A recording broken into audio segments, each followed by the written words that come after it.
Hello friends, welcome to 2 minutes concept class of physics.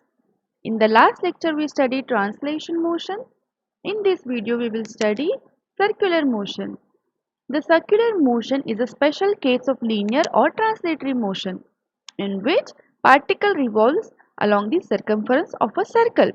अगर कोई particle या object constantly circular path में move करता है, then we can say that the object is performing circular motion.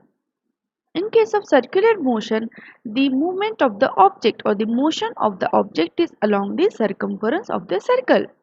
Circular motion can be uniform or non-uniform. In case of uniform circular motion, the angular rate of rotation or angular velocity and speed are constant. And in case of non-uniform circular motion, these may vary. In circular motion, the distance between the center of the circle and the position of the particle is fixed. Let us see this example. Here, the particle is moving along the circumference of the circle. That is, it is performing circular motion.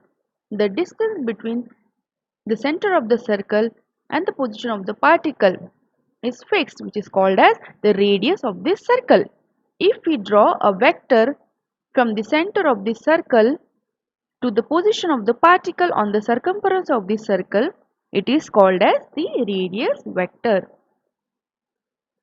Here also the object is performing circular motion. It is moving along the circumference of the circle.